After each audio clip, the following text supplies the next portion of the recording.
Good evening, everyone. I would like to call the Monday, February the 10th, Common Council meeting to order. Clerk Toronto, I believe you would like to make some comments regarding the link for this meeting and other expectations. Good evening, members of the public. For audio quality, we will be muting everyone not speaking by default to maintain good audio quality for council members and yourselves. If you would like to speak during the meeting on a certain agenda item or during privilege of the floor, please submit your request in the chat. Directions to do so have been listed in the chat. We ask that you provide your full name, address, and topic you are speaking on, as those are required for all speakers at in-person council meetings. If you would like to be called on during the meeting to provide public input, please insert the following into the chat, and you will be called on during the relevant time for public comment. My name is full name, and I live at address, and I would like to speak on, for, or against agenda item. You will then be given 5 minutes to speak. Please be sure to unmute yourself prior to giving your remarks. Thank you. I would like, on behalf of my council colleagues, to welcome all of our residents and members of the community here today. Disrespectful, rude, or disruptive speech or actions will not be tolerated. Such speech or actions, as well as verbal attacks on any person, may result in the individual, without notice, forfeiting the remainder of his or her allotted time. And at this moment, we would like to call Pastor Mark Lance from Christian Center Church to come to the podium and to lead us in our invocation. And we're going to ask everyone to stand, please. Let's pray together. Dear Heavenly Father, what an honor it is to be able to come into your presence and, Lord, to be able to just invoke your presence on our time together here tonight. Father, we pray that you would fill this chamber with your presence and spirit, with there being a spirit of wisdom for every decision that needs to be made, Lord, that you would impart to everyone responsible for those decisions with heavenly wisdom. And God, that you would touch each of the council members here tonight. Father, I pray for your peace to be in this room. Lord, for there to be unity, for there to be peace, for there to be one mind and one accord for each topic that is discussed for the betterment of our community and our citizens. Father, we thank you for the privilege it is to be able to live in the freedom of the United States, the privilege it is to be able to gather peaceably in the way that we are tonight. And I just pray that you are honored, that you are blessed by all that is said and by all that is done. We pray for Mayor Mueller and all of those surrounding him. We pray for protection. We pray for strength. And Lord, for this great city of South Bend and beyond, we pray for your providence and, Lord, for your blessing. And Father, we just commit everything into your hand tonight and say, thy will be done. And we ask it in Jesus' name we pray. Amen. Amen. Stand it and we're going to say the Pledge of Allegiance.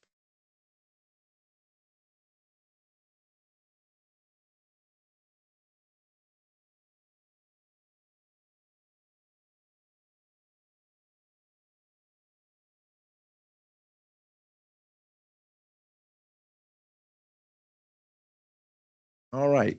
Thank you again, Pastor Mark. We appreciate you for coming and being such a great leader in our community. Clerk Toronto, would you please call the roll? Councilmember Gooden Rogers. Present. Councilmember McBride. Councilmember Warner. Present.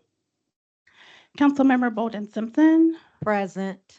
Councilmember Niskoski. Present. Councilmember White. Present.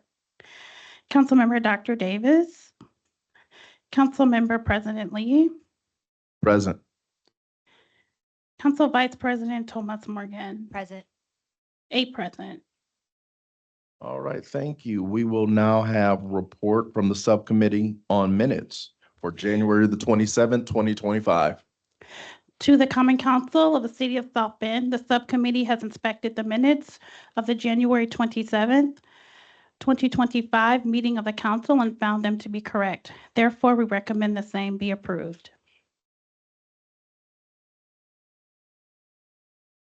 All right, I will now entertain a motion to accept the minutes. I move that we accept the minutes, January 27th. Second.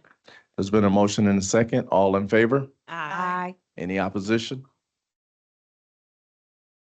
We have to do a roll call vote. Oh, I'm sorry. Clerk Toronto, please, call the roll, please. Councilmember Bolden Simpson, Aye. Councilmember McBride, Aye.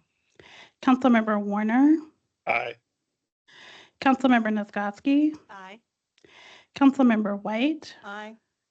Councilmember Gooden Rogers, Aye. Vice President Thomas Morgan, Aye. President Lee. Aye. 8 ayes. All right, the minutes have been approved. All right, special business tonight. We have a very dynamic group of young people that are here. We have our 2025 Youth Advisory Council swearing in ceremony. So at this time, I will turn it over to Councilwoman White. Oh, okay. Well, thank you, Councilman, President Lee. It is such an honor to be able to bring forth to this council the 2025 Youth Advising Committee members. We have 2 that are out ill with the flu. It has just been a joy to be able to work with these outstanding students, and they have kept me, up to date and on my toes. I've learned so much from them. It's such an honor, I think, for this council and for the city of South Bend to have this outstanding group of young people. We have a lot to be proud of, and they continue to amaze me. We'd like to thank the parents, the grandparents, the friends that have come to support them, and we really appreciate you lending your son or your daughters to us in our care, and you can rest assured we're going to take good care of them. So welcome to the 2025 Youth Advisory students.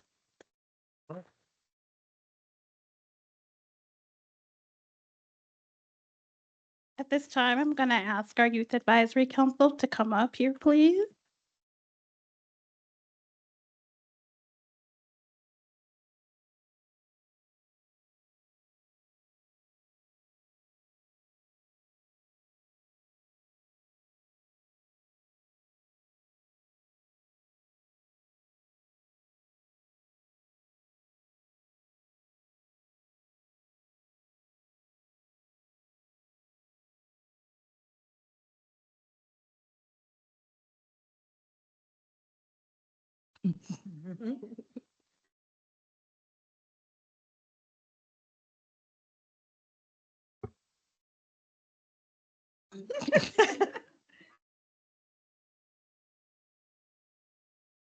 There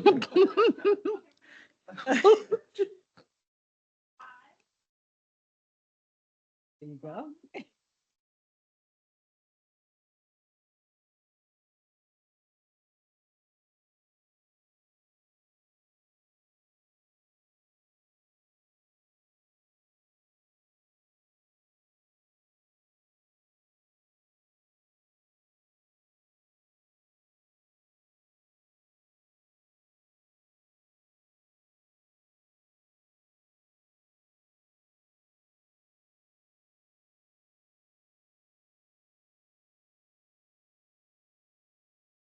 Council members, will you please, are you ready for us? Yep, we're going to join them, take a picture. Thank you.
And our Youth Advisory Council members are staying for the mayor's financial address, so don't leave too soon.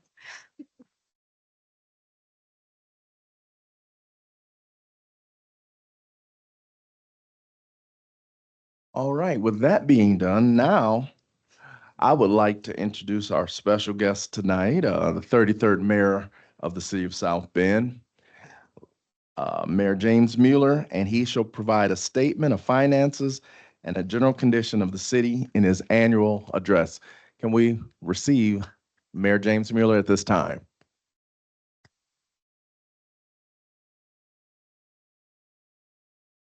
Good evening, council members. Good evening. Mayor James Mueller with offices on the 14th floor of this building.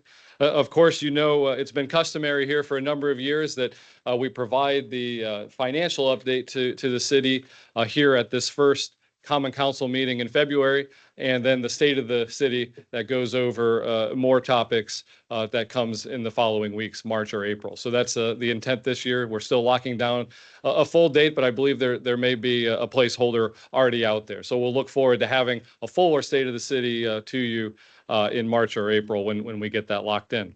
I was challenged by President Lee to make this as succinct as possible, so I will try my best to update you on the financial state of the city in as short a period of time as possible. And I know the parents and the youth council will appreciate that, as well as the many folks who are helping build our city and make it stronger, who have important business before you later tonight.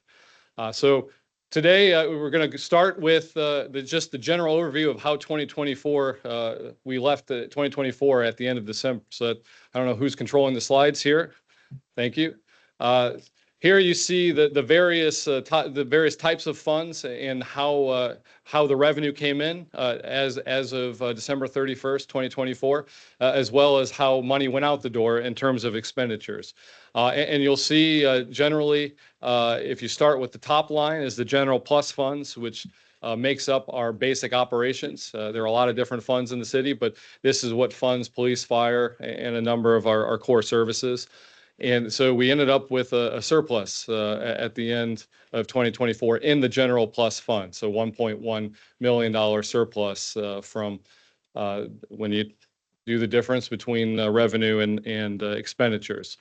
Special revenue funds, those include motor vehicle MVH that helps fund our streets operations and paving programs, as well as some of those special revenue funds like part of the funding source for the Dream Center. So the Dream Center was substantially built in 2024, and that out of this group of funds, that accounted for about $9 million of expenditures. And so you see a deficit there of 3.4 from those funds. But many of these funds are meant to be spent down. There's also grant funds, so things that we receive dollars for from individuals and philanthropic institutions and others, that they're not giving the government additional funds just to sit on it. They're giving these funds for a specific purpose. And so that's why we would expect to see some deficits in this fund, because these are funds that we're receiving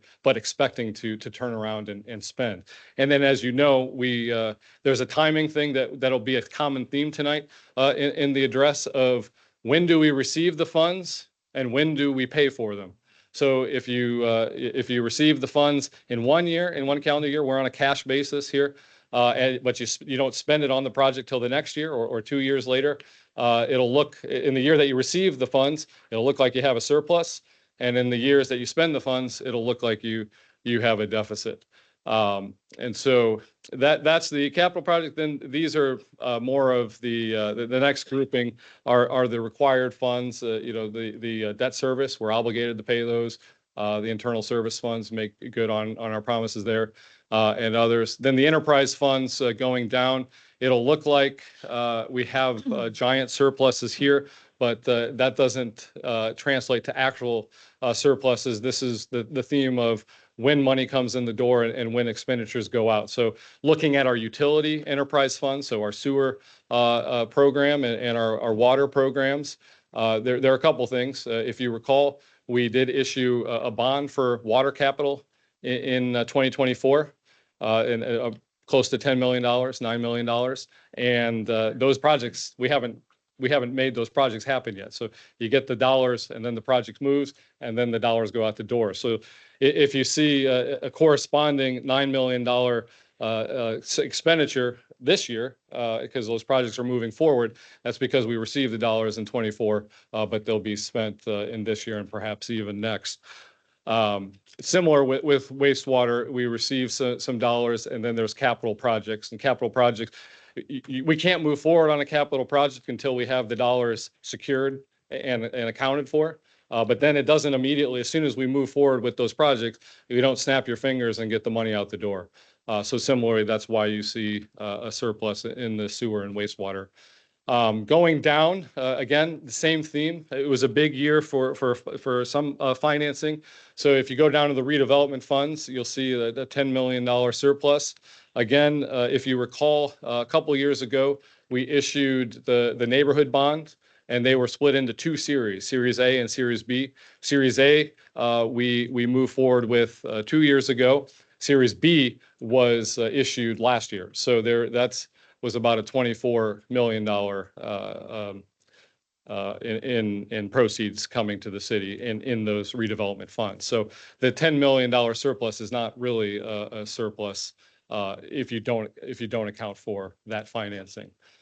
And again, these redevelopment dollars are meant to go toward infrastructure, capital projects, economic development. Again, we want to spend our redevelopment dollars to invest in our growth and into our community. And so, again, we'd like to see, you want to see us spending those dollars, not sitting on them. And we're not. It's just, again, it takes time for capital projects to move through. We don't.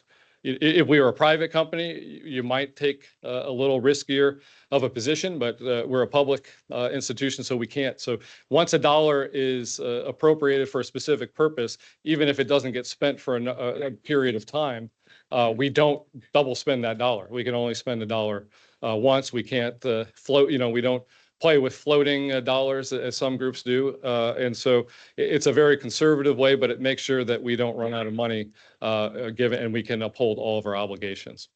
So next slide. We'll go in the next one. Thank you. So you've seen this if you've come to these before, and everyone on council has seen this before.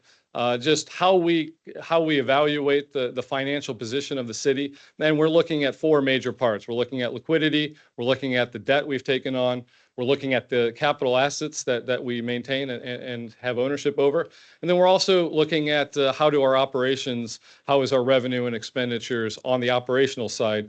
How are they looking? Are they balancing out, or are they looking good over the forecasted period? So first, we'll move into liquidity.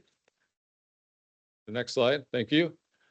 So this is going to be misleading, like we just talked about, when we say ending cash balance, and you see a big jump here from 2023 to 2024. These are, again, the proceeds that we've received, but the funds have not been spent.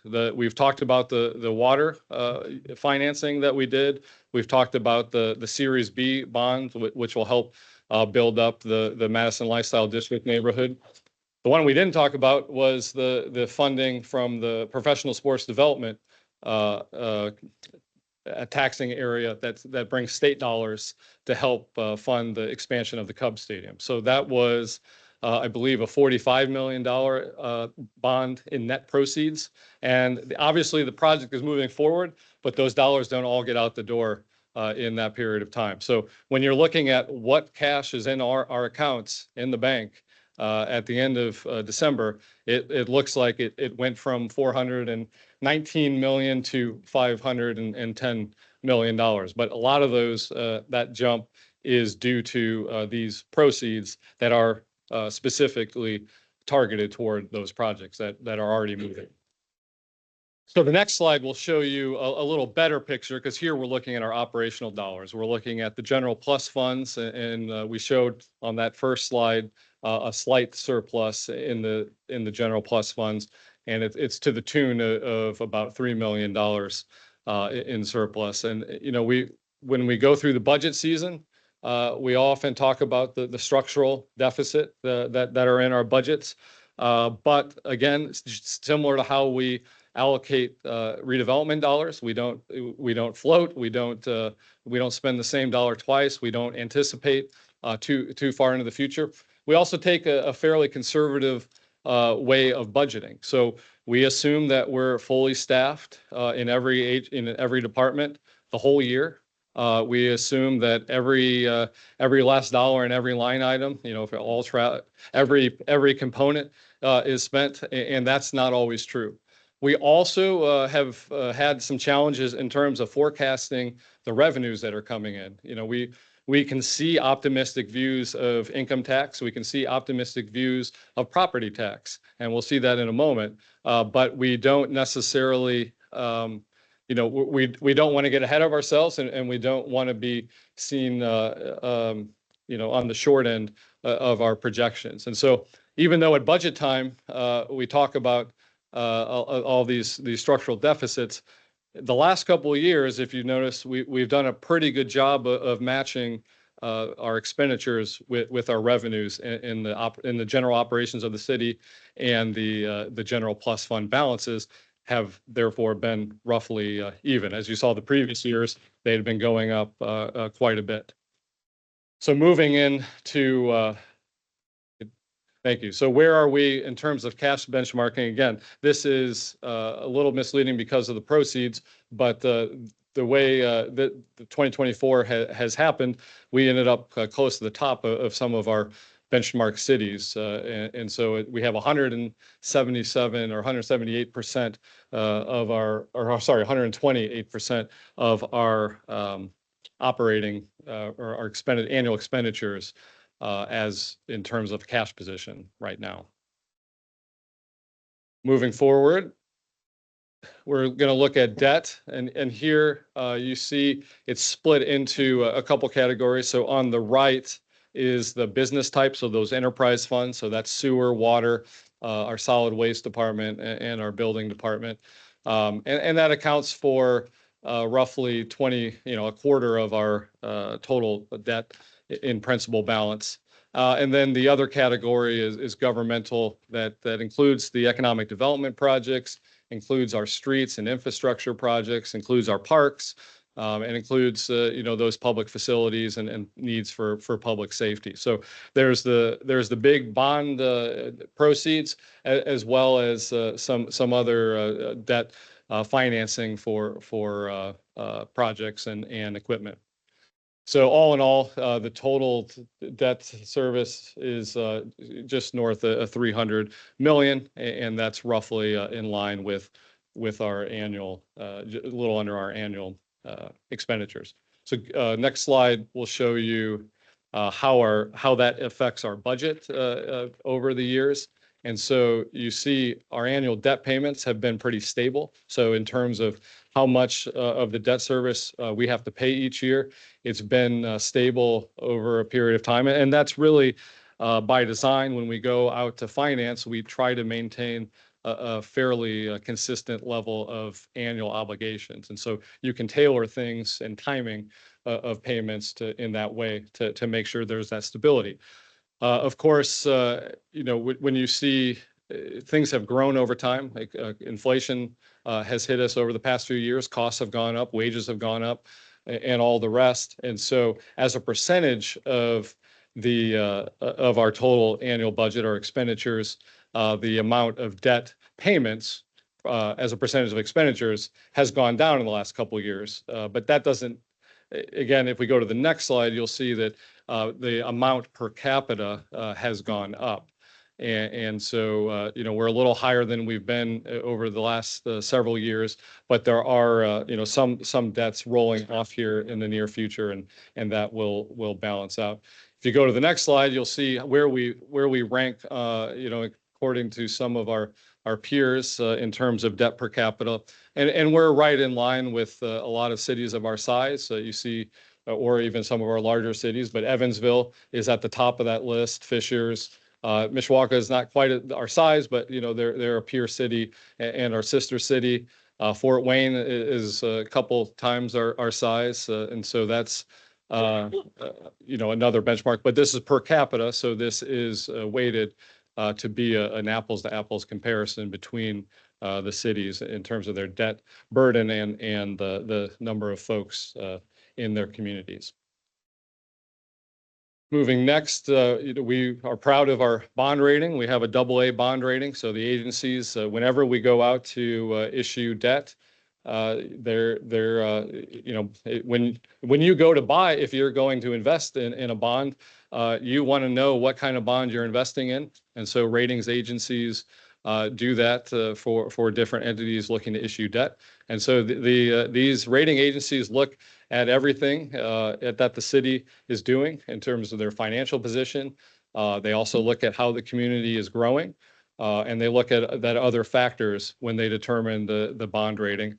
And we're proud that we've maintained a AA bond rating. And if you look at our peers that are either doing better than us, like Fishers, or with us, most of them are wealthy suburban cities around Indianapolis. And so we're proud to have a AA bond rating. We're working hard to maintain that AA bond rating. And so that does inform what we do in terms of our budget and the reserve level we like to keep, as well as when and how to take out new debt for different things. So then the third piece we look at is what assets do we have and what's their value. And so there's the first number at the top is a big number, roughly $1.2 billion. That would be the worth of our assets if you were to construct them or buy them today. Of course, some of our assets are older, and as time goes on, the actual present value decreases. And so if you do that kind of analysis on what is the current that book value of our assets, it's just under $500 million. And then you also analyze what's the annual useful life of these assets. So on average, our assets have about 17 and a half years of useful life remaining. Now, this is from the financial perspective. It doesn't necessarily always line up with the full reality. So for example, if we repave a street, it has a certain value and we think it's going to, it's rated to last this long. Well, if you have a number of terrible winters, it could deteriorate faster than that, or it could maintain its value longer. But these are rules of thumb and industry standards of how you derive the average useful life. But it doesn't necessarily mean that we can count, that's not how life works, right? There's uncertainty, and it doesn't mean that on average, our streets, for example, have 17 and a half years of life left, or the other equipment that we have. So just something that it's for financial analysts and for us to get a sense of what is the current value, and that those time frames that you use are how you depreciate the assets. So that's how you get from the $1.2 billion number to the just under $500 million number. So moving on, the capital expenditures, again, this is a matter of timing matter. It's when you invest, so you get, let's just say, a big bond project, you go out, we get approval, we get the financing, you get the dollars in the bank now, and now it's sitting in the bank, and then it starts getting built. But when we actually account for it, so some projects, some things, as things are getting built, it adds to the capital expenditures. But some projects don't go onto the books until the project is completed. And so you will see some jumps when major projects are completed, perhaps in 2025, where the capital expenditures, the money has been going out the door, but it doesn't hit this until it's completed and fully accounted for. So that's just something to keep in mind in terms of, and that accounts for some of these jumps. It's not like we're saying we're only, we're going to, what was that, 2019? No, I don't. My friend and former boss, Mayor Pete, didn't say 2019 is going to be the big capital expenditure year. It just happened that a lot of things aligned in that year to cause that peak there. But we're trying to consistently invest so that we can maintain our assets and we can continue to invest in the growth of our community. So finally, getting back to operations, we started with that first snapshot of the finances from 2024, and that was a little higher level view of things. This is going into specific operating funds that we see, and that's something that we need to keep close track of. And so here, we talked about the general plus funds having a slight surplus, but the general fund itself had a slight deficit in it in 2024. And as you've been following, we've had these structural, these budgets that have some structural level or some structural deficits associated with them. And for oftentimes you could have a budgeted deficit but end up with a surplus or an even balance at the end of the year. Here, we finally did see a slight decrease in our general fund. Now, of course, we're well above what our target reserve level would be in this fund. We aim to maintain a 50% of our operating expenditures that come out of this fund level, and we're much closer to 100% than we are to 50% coverage of our annual operating expenditures. You'll see the motor vehicle highway, the MVH fund had a slight deficit. Again, we're putting as much as we can into our streets and our infrastructure. And in fact, as you know, we appropriate additional dollars from other funds, whether that be redevelopment funds or general plus funds, to make sure that we're investing the right amount in our infrastructure. So not maintaining reserves in this fund is we're not looking to necessarily maintain reserves in the motor vehicle highway fund. Similarly, going down, we talked about solid waste, our waterworks, our sewer waterworks, and those surpluses that are probably more artificial than full surpluses. We will be looking to determine with council, hopefully later this year, start those conversations about what kind of rates we need to have to maintain the infrastructure we need going forward. And so we'll look to have those conversations later in the year. When we really dig into these numbers, you'll see why, the 13 million and the 12 million is not a meaningful surplus in that sense. Because we're going to need, not to skip ahead, but if we want to stay on top of our infrastructure and fund the things we need to do to maintain safe drinking water, maintain good sewer services for our residents, and continue to grow, we are going to have to find additional revenue to make those things happen.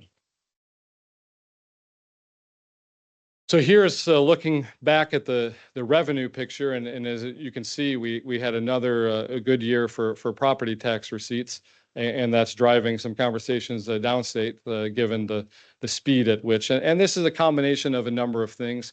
Of course, the assessment process is based off of market values, and that anyone that's been looking to buy property in South Bend over the last couple of years knows prices haven't been higher, at least in a long time. Well, probably never because of inflation, but even from real value terms, they haven't been higher in probably my lifetime. So that's one thing. The market values have gone up, and the assessments have caught up.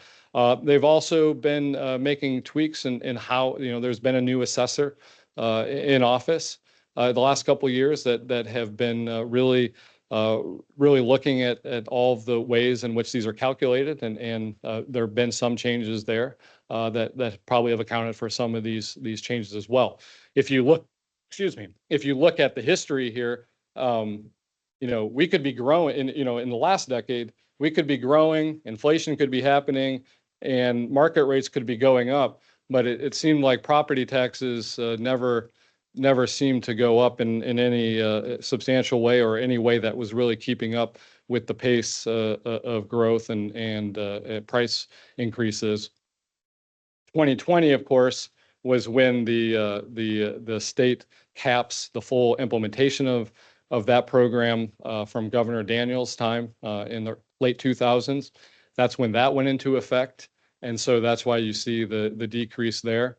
And then you've seen some steady increases since then, but a lot of that is, if we were to dive deep into this, you would find that some of this is, at least here in St. Joseph County, I can't speak across the state, but some of this is a normalizing back to probably where we should hopefully have had a more steady path to get to where we are, but this was the path that, we could have started on a little earlier and made the shocks to property owners a little less severe, because now there was normalizing from the past, but then there was also the inflation of the market and those huge increases. So all of these things hit our taxpayers at once, which is its own issue. And of course, something that is rightly should be looked at and to find solutions for. But if you're looking at the end value, I don't know, we'd have to really, when you really dig into it, we're not that far off from where we should have been. It's just, unfortunately, this path the last couple of years has been, you see a sharp increase. But similar in growth, local income tax revenue, people are working, unemployment is staying near, or what economists would consider full employment. We're growing, and wages have been going up. And so because of that, our local income tax revenue has gone up. Our rates stayed the same since it was implemented in the late 2000s, when those property tax caps that I mentioned came into effect. So the rate's been the same, but there's been growth in employees at least over those first years, as the unemployment rate came down, as well as wages growing, which is a good thing. You'll see the drop in 2022, and that was due to first there was the pandemic shock, and there were some losses of income and unemployment going up in 2020. So there's a lag between when we receive the money and when those things happen in the economy. So you'll first see there was a slight decrease in 21, but then the major decrease in 22 is, again, not a full real loss. There was a change that we've made countywide in how we funded the PSAP. And so instead of receiving the revenue that we in local income tax and property taxes, and then sending a check back to the county, there was a decision made to make the PSAP funded out of its own funding stream from the income tax portion. And so not only the city of South Bend, city of Mishawaka, St. Joseph County, and others, they all lost some of their revenue, but they also lost the costs associated with PSAP on their balance sheet. And so, again, that looks like a drop in revenue, but really that was due to a change in how we're distributing the local income tax here in St. Joe County, and with a portion of it going directly to the PSAP instead of out to the agencies and then back to the PSAP. But nevertheless, strong growth the last couple of years, and you can't take anything for granted in the economy. We hope that we can continue this growth, but there are obviously always some caution flags about how the economy is going to progress. There's a lot of structural and other changes being proposed, and we don't know how that's going to affect our economy. But I can say there are some concerns with a number of policies that are being proposed and some being implemented today. Whether you're talking about really restricting trade, it may sound good. It may work out in the long run, but as they joke about economists, in the long run, we're all dead. So in the short term, when you change things like that, it causes massive disruption, and that can lead to massive job loss, massive dislocations in our economy. So trying to change our trade system in an abrupt manner certainly could have negative impacts to our economy, as well as trying to massively shift our labor force could have major impacts on our economy. So there are plenty of policies being discussed and being implemented that make our economic future very uncertain. And we just hope that some level of stability and just focus on growth will take hold, as opposed to some more extreme agendas. So that's it's in terms of full-time employees. We'll get back to the city here. Sorry for that diversion. We the makeup of the city workforce, it's about half public safety, police and fire, about another quarter in our public works team, and then roughly not quite a quarter in our economic development and parks teams. And then there's the general government that's it's a little over 10%, 10 to 15% of our workforce. And general government includes all of us here, the mayor, the common council, the clerk, as well as the internal service departments, the mayor's office, the administration and finance, innovation and technology, legal department, HR, all of those things that you need. You may not see them always out in the community, but any organization needs them to be able to do their business. And as they say, their clients are the departments whose clients are the residents. So ultimately, they still see their mission and they're part of in the mission and serving our residents, but they do so in a way that mostly is internal and not as external facing. So we've seen a slight growth. Of course, we're celebrating that we've been fully staffed in our police department the last year and a half. And we had been double digits down in our police department. So that's accounting for some of the growth. There have been other pieces like the new funding opportunities, grant opportunities that have required additional staff bandwidth in order to implement them. But some of these programs have brought funding to cover these staff times. So we have seen a slight uptick in FTEs at the end of the year. So this is actual, not budgeted. This is what happened, what was the case in December 31st of each of these years. And so there was also the issue in the pandemic and coming out of the pandemic, as you know, of retaining and attracting employees. Thankfully, a lot of that has stabilized and we've been able to get back up to full staffing levels.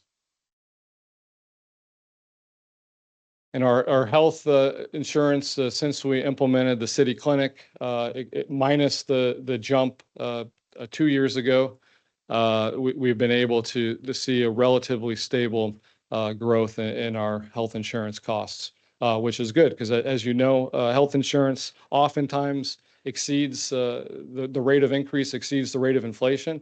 And so when you do so, that does really suppress your ability to do services for residents or provide the wages necessary to compete to retain and attract good talent for the city.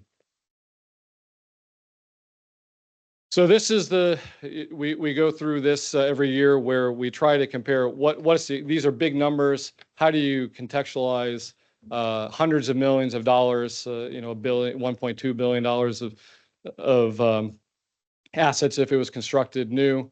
So how do you convert the annual operating revenue of $339 million, the cash on hand of over $500 million, assets of close to $500 million, and debt of just over $300 million? So if you were thinking of this as a household, you made a salary, your income is $50,000 a year. That would, if you started converting these into that level, that would mean that you'd had cash or something in your accounts, $75,000. You own assets, whether that's partial ownership of your house or your car or other things that you own, close to $73,000. And then you have debt, whether it be what's left on your mortgage, the principal left on your mortgage, your car loans, your student loans, or what have you, up to about $47,000. So, everyone would love to have a higher income. I think everybody would like to have more income. Everyone would like to have more money in the bank. And certainly people would like to own more things and would like to be debt free. But when you look at the mix, this profile, if a financial advisor were to come to this household, they tell you to do good things like invest it, invest your cash. Unfortunately, cities are limited in terms of what type of investments we're able to invest in. So for good reason. You obviously don't want to be taking high risk investments that could potentially, you could lose those dollars. But at the same time, we have a very conservative limitation on what we can invest in. So we can't go and invest in certain types of equities or other things that could be higher, could give us a higher return on those dollars. But nevertheless, a financial advisor would look at this household and say, you know, you could absorb a shock. You could absorb a shock or two, an unexpected thing happening. You're generally, you're generally on track to be able to do new things as well if you so choose. And that's exactly where we are. We're in a good position. Honestly, would we like to have more income to be able to spend on the services? Depends where it came from, but sure, everyone would like to have more options. Would you like to have more? I mean, we're starting to get to a place because we can't invest in higher return assets that really we don't want to see more cash at this point because we could have a higher return on investing that in the growth of our community and in our residents. So we are, I mean, as you know, we've been consciously trying to get these dollars to where they need to go. And for example, we've spent a lot of dollars on paving streets, more than, we've paved more streets in the last few years than we did in the past decade or so combined. So, we're working to get the dollars out to good use and investing in our community. But nevertheless, there's some artificial, like what we talked about at the beginning, there's some artificial numbers in the cash when these are debt preserves that we are investing. Those projects just haven't completed yet. So we'll go over a few items just on the way, mostly related to financing. Of course, there's a bill at the State House that's looking to do property tax reform for local governments, and this is a major reform. This is not a nibbling around the edges. This is a very, very impactful reform if it passed as drafted. Now they are meeting this week with an amendment. Well, hopefully this amendment will be less impactful. But as it was introduced at the beginning of the year, this would have an $11 million impact on the city of South Bend in the next calendar year. In 3 calendar years, it would have closer to an $18 million impact on the city of South Bend. That's just the city of South Bend. It's going to have a similar impact on the county, a couple $1 million less than that. It's going to have an impact on the libraries, $3 million. And, that doesn't sound like a lot when we're talking about our budget, but for the library, that's a big portion of their budget.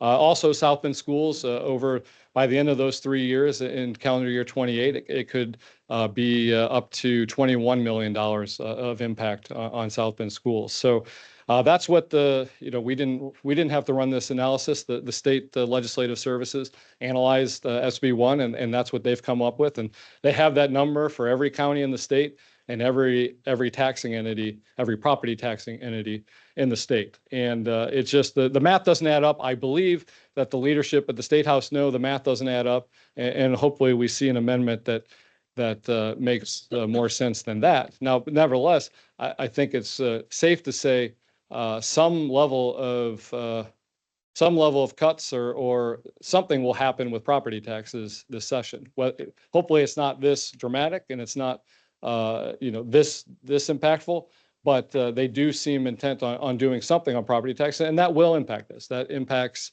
the growth of our ability to provide raises to our employees, our ability to keep up with the inflation on materials to build streets and do our jobs. And so we hope it's not a dire situation. If SB1 passed, their olive branch, I suppose, to local governments is, well, you can raise, you have these options to raise these other taxes. But that's not, I think they're going to realize that's not the greatest policy, because it doesn't really make sense to be shifting, even though politically they may like to shift taxes to local governments. Politically or economically, it doesn't make sense to be shifting taxes from property to income or sales per se. I mean, sales, you can make an argument, economists could make an argument for sales, but to income tax, most economists will say you don't want to create more disincentives for work as opposed to property, for ownership of property. And so that's where that's where that falls right now. Again, we expect to have some sort of hit to our property tax funds over the coming years from whatever legislation passes. We're just hoping it's not as drastic as has been introduced thus far. You also know earlier that there just because there was a presidential executive order on federal fund freeze, I believe a lot of people thought that meant grants in limbo or, grants pending or grants going forward. There was an interpretation briefly by the Office of Management and Budget that it actually applied to grants that have already been awarded, contracts signed. In many cases, part of the dollars already out the door. That was taken back, but that's still looming. The threat to the federal grants that the city of South Bend has and receives is a looming threat. And there's there's a spectrum of where our grants are, both in the process, legally and all of the rest. But, there's a question of can they unappropriate dollars from a previous Congress? There are a lot of open legal questions about this, but we do have contracts signed. So on a number of our projects, like, for example, the ones we get every year, the home funds, which help build affordable housing here in South Bend, what we do with those funds is not only do we have a contract, a written agreement with the federal government of how this operates, but then we also we don't build the houses ourselves. We contract with community development organizations here in our community to build those houses. So now we have a contract with those organizations for these very same federal funds. And so they've gone out, sometimes gotten loans, construction loans. Sometimes they have contracts of their own with a construction team and also to buy materials to build the house. So they have a contract that's obligated them. We have a contract with them that's obligated us. And the federal government's got to hold their end of the their obligation. They got to uphold that. And so I believe, I hope that if this were to come back in some form, we could go through the court process to adjudicate this legal dispute. But it would still be extremely disruptive, even if we prevail in the end through the court systems. Courts take a long time to work through issues. And so there could be a scenario where all these funds that are obligated, we're hanging out in the balance, and we have obligations too, where we're in limbo because the federal government has decided to renege on its obligations or trying to renege on its obligations. So that's, even though it went away temporarily, it's still looming, and there are a number of potential liabilities for the city because of that. Now, it also does raise questions on, there are a couple grants that we were awarded that we don't have a contract signed. So this is another thing with the federal government. You can get there's a grant announcement, and then it takes a year to work out and finalize a contract with the federal government before you have that, fully signed and sealed. So the two, one wasn't even awarded, it was recommended. So that broadband initiative that you saw, that $12 million, was recommended, that wasn't fully awarded yet. So that one's probably in limbo at best at this point. The other one that was awarded, but we don't have a contract signed, was the outdoor recreation grant for the Kennedy Park improvements. And so that's the $7.5 million grant to help us rebuild that park. So that one is probably the next one in terms of at risk, depending what goes forward. But like I said, if some version of the executive order comes back, it can go back to grants that were from previous years. We have a contract signed, and we even, in some cases, have some of the dollars out the door that will just be stuck kind of waiting to see the court's decision on that. So very disruptive. It could be very disruptive. I mean, not just us, to basically and not just government, and not just state governments, not just local governments, but also nonprofit organizations, anyone who has received a federal grant would be at risk of not being able to uphold their obligations because the federal government decided not to uphold theirs. So moving on to South Shore relocation, sorry, you've seen that in the news, and that's our operator, NICD, the South Shore operator, has been applying to federal grants, and those federal grants would generally come out of the infrastructure law, whose implementation is still in question. But generally, those programs work in a 50-50 kind of arrangement where the federal government puts up 50% of the cost, and then the local government, which in this case is anything but federal money, so that includes private, state, and local government money, has to come up with the other 50%. And so there are efforts to figure out, it's now estimated to be a $112 million project to relocate from one side of the airport to the other. So if 50%, you guys can do the math, if 50% comes from the federal government, there's still a big chunk left for local government. And again, local is local and state. We'll see what the State House is willing to come forward with. But if you look at the double tracking as a model, the federal government put up 50, state put up 25%, and then it came down to locals to come up with 25%. If you're still with me, 25% of 112 is still a big number.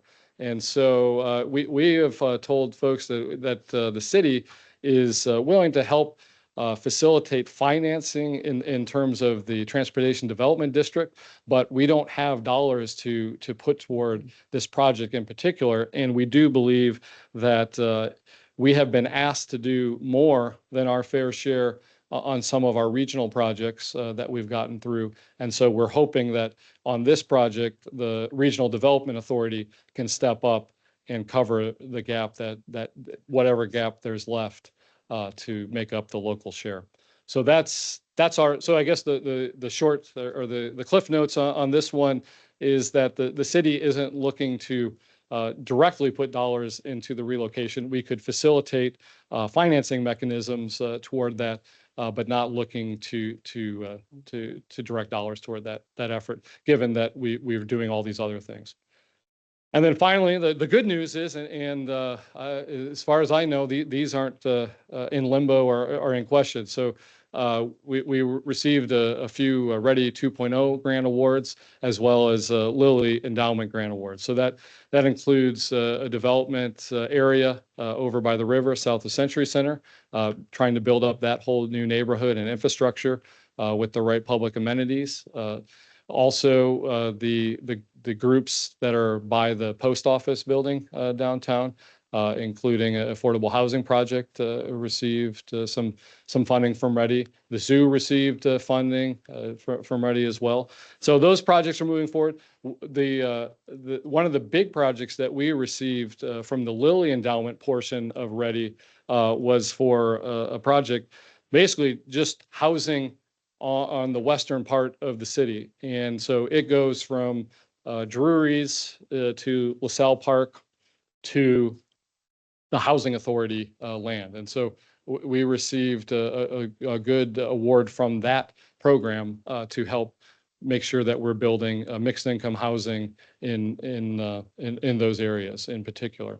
So that's exciting. Then, of course, the University of Notre Dame received a big Lilly Endowment Award, different program to build their downtown campus at the South Bend Tribune building. And the Community Foundation of St. Joseph County received, again, this is yet another Lilly program to help build part of the new housing going on the Housing Authority, in the Housing Authority area, as well as help administer a regional fund for affordable housing. So that's good news, and that's revenue, and that can be put to good use. And there's hope that if Lilly Endowment continues to do well, they will continue to fund programs and opportunities to make good projects happen, even if we're not getting the same level of support from higher levels of government going forward. So that's the update. Happy to answer any questions that you have.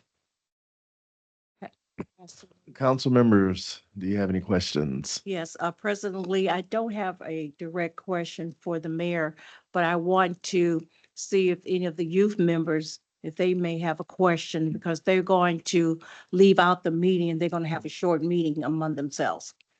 So we can, you Okay. know, I don't know if any of them have any questions that you would like to ask of the mayor. You please come to the podium, state your name and your address. This is one of the future mayors of South Bend. I just want to let y'all know that. My name is Matthew Deal. I live at 52032 Iron Forge Court. And my question today is kind of going back to Senate Bill 1 and something else you said during your speech about kind of the need to raise revenues over the next couple of years if we want to continue expanding public projects and public infrastructure. So my question to you is, you know, looking prospectively at the next year, 2 years, 3 years, what type of revenue packages do you see? Or are you going to be more focused on cuts to our government? Thank you. Mayor Mueller? Well, that's a great question. You're really putting us on the spot here. What are the plans?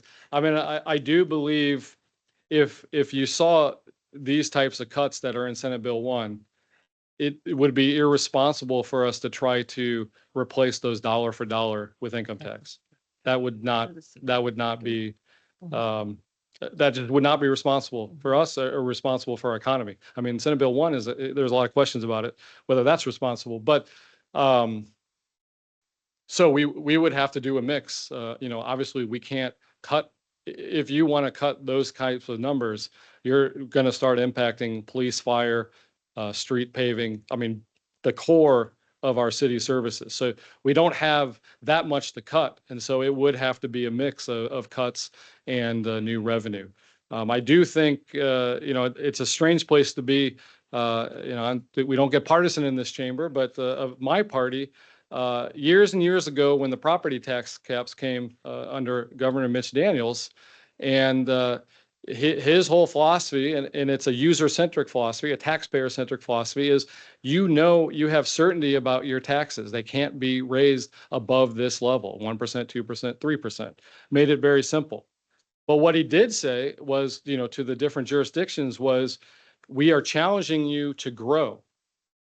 You can't do this, you can't grow, you can't tax your way to growth, but if you grow, your tax base will increase.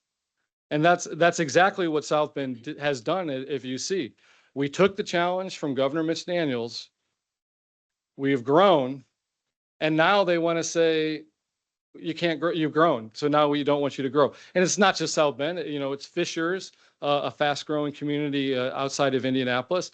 It's bizarre that this group would now be so anti-growth, and that's what's striking to me, because you know Mitch Daniels' property tax caps weren't popular. You know, they're popular by taxpayers, but they weren't necessarily popular for those who have to figure out how to make the budgets. Mayor Steve Lickey, who is in my position, and Councilmember White, you were here, so it wasn't easy to figure out. I mean, you did have to cut some police and fire. You had to make those tough cuts, in addition to having to raise for the, you know, there was a marginal income tax before that, like 0.25%. Now it had to go up to 1.75% for us. So, I mean, talk about tough work, you know, raising the tax and making difficult cuts. So anyway, it wasn't a popular policy by policymakers. Obviously, taxpayers enjoy the certainty in their property taxes, but nevertheless, the challenge then was the growth, and that was the challenge. And I do think that some of these policies are anti-growth. I mean, from the federal level on down, whether you're talking about tariffs, you know, really taking an axe to free trade or trade agreements. Whether you're talking about mass deportations, you're trying to remove your labor force when you're already at historically low unemployment levels. So this is probably the longest time we've had, you know, outside of the pandemic, near to full employment in terms of our rate nationwide and here in South Bend. So it doesn't make sense to us, and we know, you know, for example, immigrants are a big portion of our growth. If it weren't for immigrants, Rust Belt cities like South Bend wouldn't be growing. So you want to go after everything that's helping us grow. And I don't know. I hope we get back to some more pro-growth policies on both sides of the aisle. You can dismiss them. All right, you, oh, another question from a youth council member.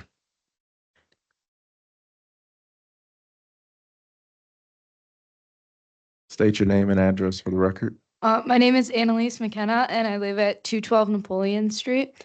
My question today is a little bit less financially related, but you mentioned the renovation of Kennedy Park and playground, water playground, and I was just wondering about the timeline of that because I work for the VPA. I am one of the head guards at Kennedy, and I have seen over the course of the summer that it's one of the main outlets for people in that community during the summer. And I know that during the winter months, it becomes difficult to like do construction and things like that. So if this funding does come through, what is the plan on like the timeline and how are you going to manage that aspect of the renovation?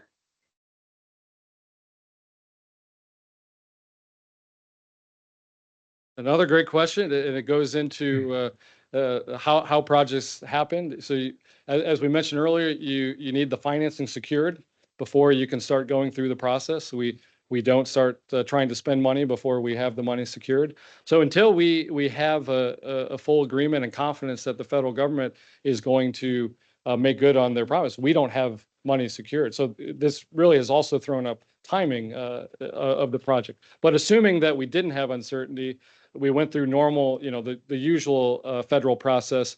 Like I said, it takes like a little over a year to finalize a contract with the federal government, which we started about a year ago. So we would be looking to finalize that contract any day now, in the coming weeks.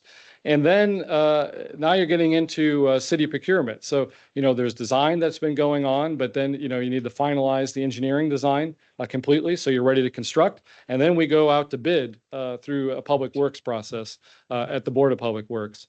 And that process can take a number of months before a contractor can be selected and then start work. So, realistically, fall would be the soonest. Given the challenges we're having, it's probably at least until next year at this point because we don't know what's going on or if there are federal employees to even sign the contract. Not saying that there are a lot of questions about what's happening and what will happen in the coming weeks. All right.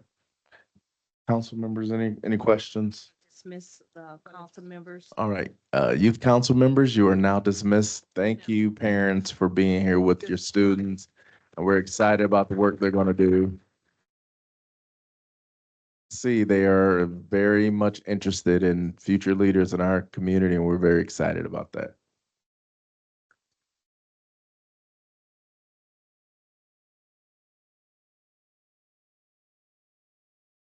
So members, no questions. Thank you, Mayor, for that is it. The public don't ask questions of this one. This is just a report from the mayor. Okay. Just council members? Any council members with questions? I do have a quick one. Okay. No. Mayor, thank you very much for your presentation. It is timely. I appreciate you going through this. I think understanding what the impact of state and federal action in the past couple weeks and what the real impact is on our city is really important for our residents to hear. And you've been able to give us a really, I think, clear picture of what that looks like. So thank you. Under upcoming items, I was wondering if we have, if we're hearing anything about Ready 3.0. I do not believe so. Okay. If you look at that was an initiative from the previous governor, Governor Holcomb. The state legislature, of course, went with it, but there are a number of reasons why. One, there's talks not just of cutting property taxes for local governments, but also additional cuts to state income taxes. So they're focused on more or further cuts to revenue. And the other challenges you probably read or saw that they had a shortfall or guess, underestimated the cost of their Medicaid program. And so they're trying to figure out how to fill that hole as well. And so when you add those all up, it's unlikely that there's going to be a big source of revenue for a program like Ready. And it's still unclear exactly what the vision of this new team is in terms of economic development, whether that's a model they want to pursue or whether there's an alternative model. Thank you. Anyone else? Councilwoman Sherry Bolden Simpson. Thank you. Thank you, Mayor, for your presentation, making us understand it better and better. I have a question. I recall last year you had like a positive outlook on the state funding for maintenance of streets. And I see we running at a deficit there. What have you heard about that? Is that just all out the water? It's not positive anymore? And Well, we're still waiting to see I mean, the next piece of information from us in terms of what the state's going to do is when so the governor has introduced his budget. And then now we're waiting really to see what the House and the Senate are wanting to propose. And that'll really start to signal where we're going, how they're trying to balance it all. I know there is an understanding and an interest in working toward this. Unfortunately, it does seem like there may be a solution for Indianapolis, but not for all the other cities. Okay. They oftentimes have their own special rules and things. And so they have recognized Indianapolis isn't, I mean, I don't know if you've been down to Indy recently, but anyone who wants to complain about streets in northern Indiana, which has worse snow and worse weather than Indianapolis, you should go down to Indianapolis and see how their streets are doing. So I don't know why that is, why they haven't prioritized more funding toward their streets over the years, but they're in dire straits down there, and it's also where the legislature, they spend their time down there, so they're well aware that the streets need more funding. So, still hopeful. There is a recognition from state lawmakers that this is a problem, but whether there's dollars at the end of the day that they're able to make available is yet to be seen. Thank you. Yes. Councilwoman Nizioski. Thank you. And thank you for your presentation and all the information that you provided for us this evening. As far as the debt per capita, and you said some of that would be rolling off, and I think it's like at 3,078 per capita. And then you're talking about Kennedy Park. We got the grant, but it hasn't been secured, so the money could be pulled. So when you start looking at debt service and stuff falling off, is all of those things you're looking at now in anticipation of Senate Bill 1 in particular, or is that something in the normal course of, your budgeting? I would say with Senate Bill 1 sitting out there, that would all be on the table. And as far as the debt service, is that something you would just be looking to drop off and then just pull back then on any other reinvestment? Well, that's no. I mean, we don't speculatively plan for Senate Bill 1 and we still hope that policymakers will, even if they're looking over the ledge, they won't jump. So we are hopeful that it won't. We know they're going to do something, but we hope there's nothing that extreme at the end of the day. Like I said, if that happens, we're going to have to do a lot of different things to figure things out.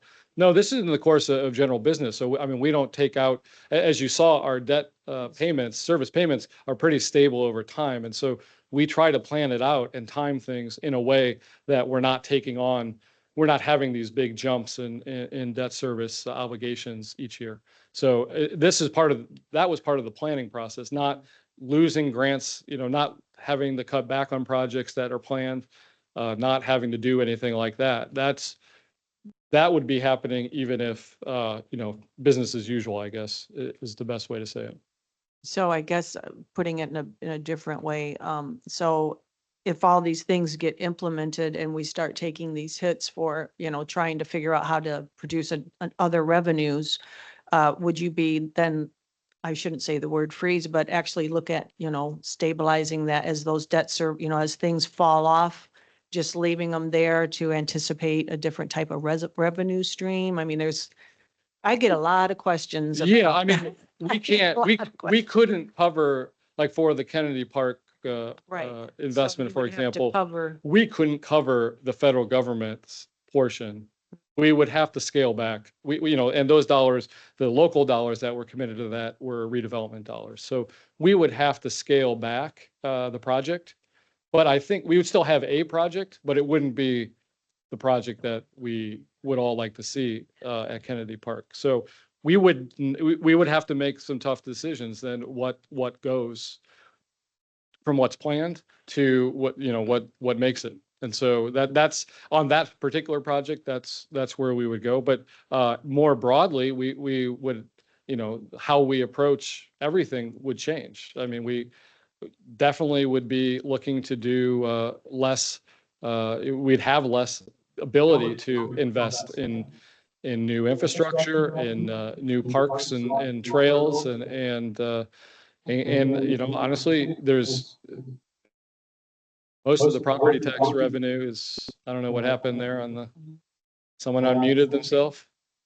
There we go. Somebody's Um, got their, You know, a lot of the big hits to our property taxes would be in the general plus, you know, the general fund and on city operations. And, you know, the majority of costs from those funds are police and fire. I mean, so this, we would try to spare public safety, obviously, these core services, but you know, you can't balance a budget with a big hit if you don't look at the major drivers of costs. And so they would be asking us to take a hard look at public safety and how we spend those dollars. And I think you've seen some people call this is a partial defunding of the police by the State House. thank you. Ms. White. I just want to make a comment and thank the mayor for bringing up the upcoming items because I did have some questions. And I think that it is very timely that we have those type of discussions. And from a strategic perspective, we don't know what's actually going to happen, but we do know some things will be happening. And so that we can be in a position to begin to look at what we can and what we can't do. So I appreciate you putting those items, upcoming items for our discussion as well.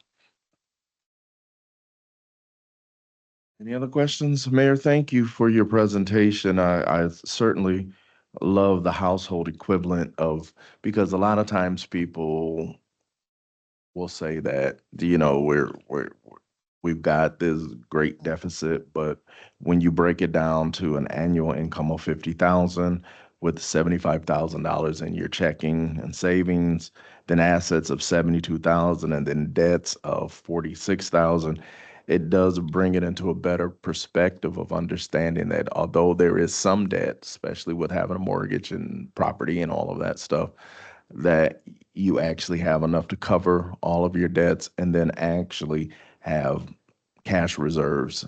Can you talk about or just clarify about our cash reserves and how healthy they are? Yeah, I mean, you saw the number was a striking number. Again, some of it's a little misleading because of the bond proceeds we talked about. But it's a substantial amount when right now we have more cash in the bank right now than we have in annual expenditures. So we well expend that. Our target for a lot of the funds is 50%. So we are exceeding you know, even our targets. That's why I said, if there's anything, you know, a financial advisor would say is you need to be investing that cash. And unfortunately, we can't invest that cash in anything that gives a significant return other than the things we can invest in the community. And so we are working to get that cash out and to work for our residents. So yeah, that it's a strong cash position. Every time the bond rating agencies look at our fiscal health, they note what a strong cash balance we have, and that's one reason among others of why we maintain such a strong bond rating compared even to some of our peer cities. Okay. Thank you. If there's no other questions, thank you, Mayor, for your update today. We appreciate it. All right, thank you. Back to our regular meeting. There is no committee of the whole, and there is no bills on third readings. And so now we will go to resolutions. Resolutions is the portion of the council meeting where the Common Council hears bills filed as proposed resolutions. The title of each proposed resolution is read by the city clerk. A report from the committee chairperson of the standing committee to which the bill was referred to for an advisory review and recommendation is then given. During the public portion of each proposed resolutions, members of the public are invited to address the council. We ask that you please give your name, address, and comments on the bill.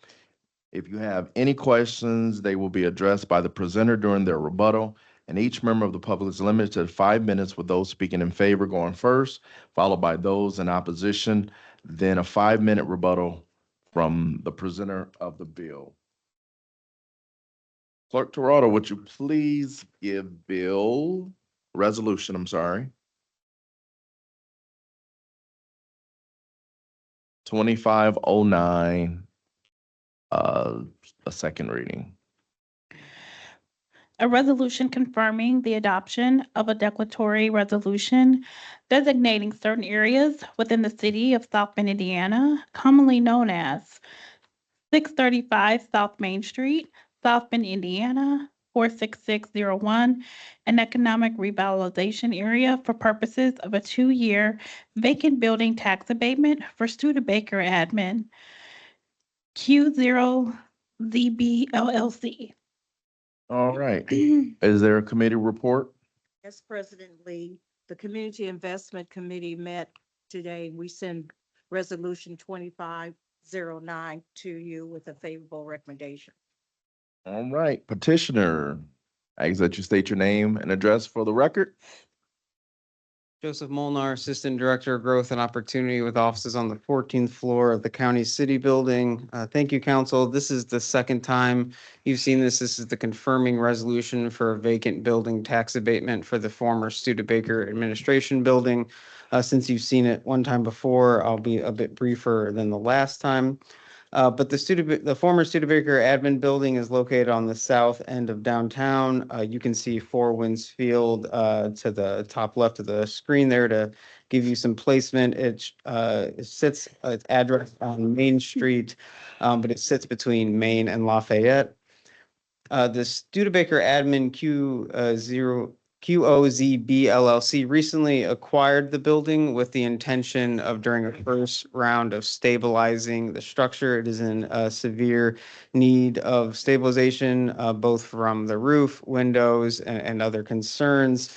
The approximately 149,000 square foot building was constructed in the earliest 20th century for be the headquarters of Studebaker. It also served for a time as the South Bend Community School Corporation headquarters, but has been vacant for the past 2 decades.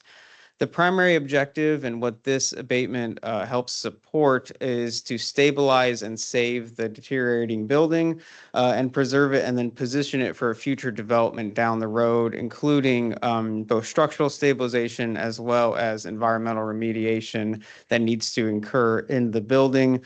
It is city staff's opinion that this is a building that is worth doing this vacant building tax abatement. These were designed to help give aid to buildings that have new owners acquire them that need significant repair and have been vacant for a number of time. The total investment commitment is $920,000. Over the 2-year abatement period, the taxes abated would be approximately $20,000 and the taxes paid about $10,000. Happy to answer any questions that you might have, and the petitioner is here as well. All right. Petitioner, if you'd like to come and make any statements, we've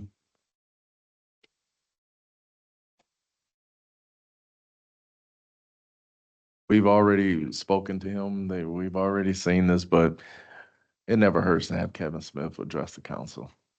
Well, no, I appreciate it. Kevin Smith, 506 West South Street. This is a key asset in our community on a number of fronts. One, it's blocking development to the south of the community. And it also is indicative of Studebaker FUD, fear, uncertainty, and doubt. That is one of the last pieces. My objective is to knock that down. So the intention is I already have the architectural plans. I'm refining the energy plans to make it more developable. And so the intention is I'm hoping the community embraces it as a southern gateway Not only is it significant from an architectural perspective, but a psychological perspective, in my opinion. I won't belabor it too much.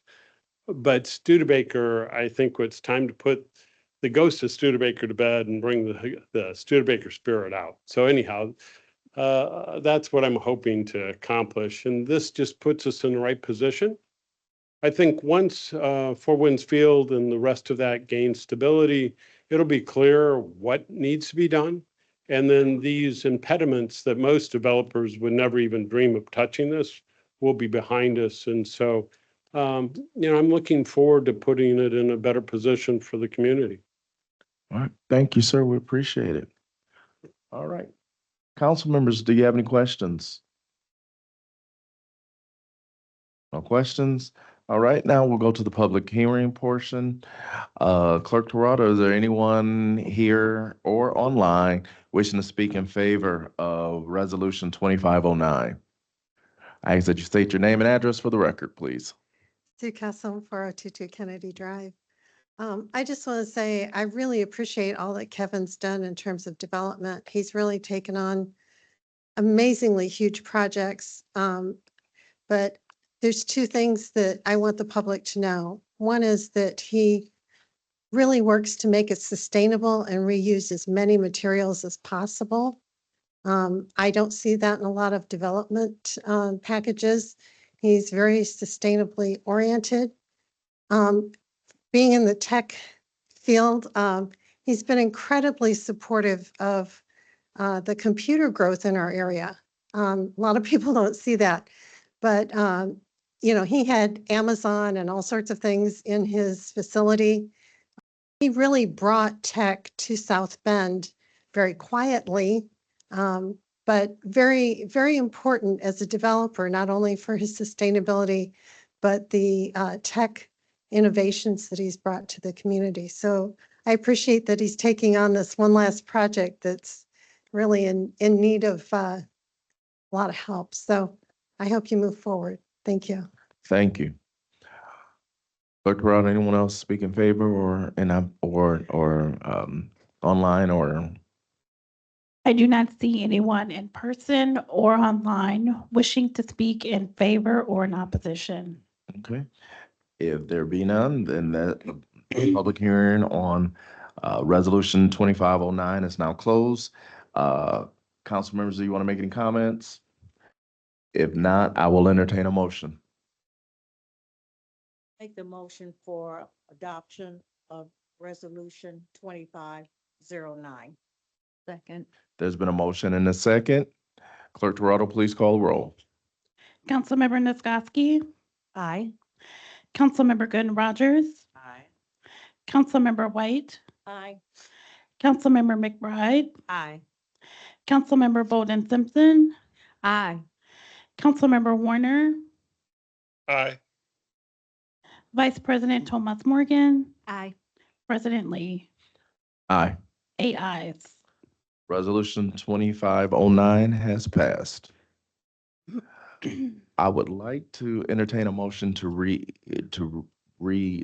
2510 and 2511 both at the same time. So moved. Second. Second. All in favor? Aye. Any opposition? I gotta do a roll call. We have one member virtual. Oh, that's right. That's right. Sorry, we've got Troy's not here. All right, Clerk Torado, please call the roll, please. Councilmember McBride, Aye. Councilmember Bolden Simpson, Aye. Councilmember Warner, Aye. Councilmember Nisgowsky, Aye. Councilmember White, Aye. Councilmember Gooden Rogers, Aye. Vice President Thomas Morgan, Aye. President Lee. Aye. 8 ayes. All right, we're now here, 2510 and 2511, but we will vote on them separately. Once again, Joseph Molnar, Assistant Director of Growth and Opportunity with offices on the 14th floor. We need to read the Sorry. bills. Please Sorry. read, please read 2510 and 2511, sorry. 2510, a resolution confirming the adoption of a declaratory resolution designating certain areas within the city of South Bend, Indiana, commonly known as 445 North Sheridan Street, South Bend, Indiana, 46619, an economic revitalization area for purposes of an 8-year real property tax abatement for GLC Sheridan LLC. 2511, a resolution confirming the adoption of a declaratory resolution designating certain areas within the city of South Bend, Indiana, commonly known as 445 North Sheridan Street, South Bend, Indiana, 46619, as an economic revitalization area for purposes of a 5-year personal property tax abatement for GTA Containers LLC. All right, presenter, now you can give your name and address. Apologies for that. Just so excited about this great project. Joseph Molnar, Assistant Director, Growth and Opportunity with offices on the 14th floor of the County City Building. Again, since this is the 4th time this has been presented to Council Committee, I will keep it relatively brief. But this is for both a real property tax abatement and a 5-year personal property tax abatement related to the same project at 445 North Sheridan Street, located on the west side of South Bend, just north of LaSalle Park neighborhood. Both abatements, like I said, reference expansion of GTA Containers, which would be the beneficiary of the real property tax abatement, even though GLC Sheridan is the property owner. That is through a lease arrangement between the two parties. That would be an 8-year abatement to help support a nearly $12 million private investment to develop a new facility on currently vacant land, which would develop a new 112,000 square foot facility and create 15 new full-time employee jobs by the end of 2027. The personal property abatement is for the equipment that would go into the facility, about a $2.3 million private investment, and creating the same 15 full-time positions. The current property taxes on the property are a little less than $12,000. Following the completion of the project, however, that would increase to $192,000 with the creation of the new building. During the 8-year abatement period for the real property taxes, about $833,000 would be paid and $704,000 abated. During the 5-year for the personal property, about $53,000 would be paid and $131,000 abated. If you combine if you look at just the real property during years 1 through 5 for the personal property, about $184,000 would be paid and $131 abated and $53 paid, sorry. Looking them together though, like we like to do after 10 years, with this abatement, you'd be looking at about $1.2 million in property taxes paid. Without the abatement, which would support the project, and so without the project, you'd be looking at only about $120,000 in property taxes. That's a tenfold increase in property taxes received even with this abatement, as well as the creation of those 15 new jobs and investment on the west side of South Bend. Happy to answer any questions, but both representatives from GLC Sheridan and the actual company are here as well. All right. There was a committee report. Okay. Yes, President Lee, the community investment read these and we send to you the council Resolution 2510 and Resolution 2511 with a favorable recommendation. All right, council members, are there any questions? All right, at this time, we'll go to the public hearing portion. Is there anyone from the public list looking to speak in favor? I do not see anyone from the public in person or virtually wishing to speak in favor. Is there anyone wishing to speak in opposition?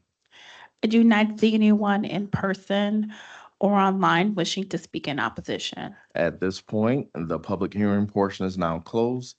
Council members, if you are not going to make any comments, I will entertain a motion. Oh, one comment. I just want to say thank you for your continued investment in the West Side and for choosing to stay in South Bend and grow. Thank you. Anyone else?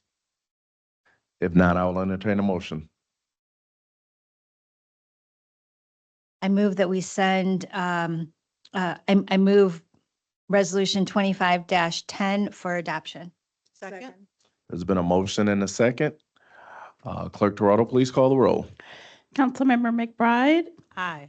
Councilmember Gooden Rogers, Aye. Councilmember White, Aye. Councilmember Nisgowsky, Aye. Councilmember Bolden Simpson, Aye. Councilmember Warner, Aye. Vice President Thomas Morgan, Aye. President Lee, Aye. 8 ayes. Resolution 2510 has passed. I move that we pass resolution 2511 for adoption. Second. There's been a motion and a second. Clerk Toronto, please call the roll. Councilmember Warner, Aye. Councilmember Bolden Simpson, Aye. Councilmember Nisgowsky, Aye. Councilmember White, Aye. Councilmember Gooden Rogers, Councilmember McBride, Aye. Vice President Thomas Morgan, Aye. President Lee, Aye. 8 ayes. Resolution 2511 has passed. All right. Resolution 25-12. Clerk Toronto, would you please give it a read? A resolution of the Common Council of the City of South Bend, Indiana, approving an order of the South Bend Plan Commission approving a certain declaratory resolution for the River West Development Area adopted by the South Bend Redevelopment Commission. All right, thank you. Is there a committee report? Yes, President Lee. The Community Investment Committee met and we send resolution 25-12 to the council with a favorable recommendation. All right, is there a petitioner? Just state your name and address for the record. Good evening, council members. Caleb Bauer, Executive Director of Community Investment with offices on the 14th floor of this building.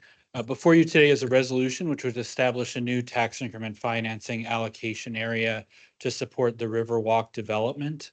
I'll first talk through the project as a whole, and then we'll talk through the specific mechanisms of this resolution. So before you today is a resolution that has already preceded you with approvals from the Redevelopment Commission, Plan Commission, and Economic Development Commission. The Redevelopment Commission approved a development agreement with the Indiana-based development company, J.C. Hart Company, for a new 291 apartment unit market rate development on the riverfront. The development includes a 398 space parking garage that's incorporated within one of the buildings and a minimum private investment of $61.5 million. As well, as the mayor mentioned previously in his presentation, there was Ready 2.0 funds awarded to assist with infrastructure costs related to this development. That is a reimbursement. So the city would be reimbursed those costs as the infrastructure is constructed. As I mentioned, 291 apartment units are part of this development. There we go. This is a top-down view showing the two buildings, the easternmost building fronting the river, and then the westernmost building, which is a parking garage that is wrapped in apartment units. So you wouldn't see the garage from the outside, you just see the entry ramps. Otherwise, you would see apartment units around that building. Just to locate ourselves here, this is off of East Jefferson Boulevard, just west of Howard Park. You can see here showing the two parcels that comprise the former Crow site. The northernmost Crow building will remain Crow's headquarters, and then the southernmost Crow building is what would be demolished to make way for this new construction. And highlighted in yellow is the parcel being considered in this resolution today. What this resolution would do is carve this area out of the River West development area, an existing tax increment financing allocation area, and create a new allocation area just for this one parcel. That would allow for the construction of the serving infrastructure and these two buildings to serve the site. This is part of a larger conceptual plan that was adopted by council in the Monroe Park Neighborhood Plan. This is an adjusted view that shows the new building footprints. Originally, that concept plan showed development here, showed the street grid as you see it, And so the development has been slotted in to show how it would look in the overall concept. Here are some site renderings of the current design. And now, today, we're before you with a declaratory resolution for the creation of the allocation area. This is not the last time we would come before you related to this project. We would come back to you for a first reading and then potentially a third reading if council were to choose to move forward with the project on bond ordinances in March. And so I'll explain really what are we looking at and what is the format of this incentive. This is a new form of use for tax increment financing for us here in the city of South Bend. This is actually a very standard use of tax increment financing throughout the state of Indiana, and sometimes is referred to as what's called a project-based TIF agreement. And so what we're looking at is authorization for bonds that would be financed and backed by the property tax increment collected in this allocation area. If you remember, the allocation area is only this one parcel. So we're really looking at all the property tax increment that the developer's development generates is being pledged back to cover a portion, to cover the debt service on these bonds. We're not even pledging all of that increment. A portion of that would be retained within the district, but we would be pledging 90% of the increment for a 25-year term, and then a remaining 6% up to a flat dollar rate. So essentially, no city cash needs to be appropriated. None of our existing TIF revenues are being appropriated for this incentive. It's all utilizing future property tax incremental revenues. And just as a reminder, just a primer on tax increment financing. This is a nice chart I like to show from a number of state presentations. The state of Indiana has shown this. This is just showing what is tax increment financing. So essentially, we're creating an allocation area, which would be year zero on the bottom left of this chart. When we create that allocation area, we're going to set what's called a base assessed value. That base assessed value is what the current assessed value for that property is. So that base assessed value will continue on, and it will, all of the taxes associated with that base assessed value will continue to go to the different taxing entities that would normally receive assessed value. Then the incremental assessed value is any growth in that assessed value above that base rate over the next 25 years. So in this case, when we see a new development, we're going to see property tax assessed value growth after the development is completed. And what we're pledging is a portion of that incremental assessed value that covers the debt service on bonds that were issued to unlock the upfront cash necessary as an incentive for this project. What's nice about this format is that the developer is the one carrying the risk for the debt service obligations. So if, for instance, property tax revenues were lower than projected, the developer would be obligated to cover the difference in those debt service payments.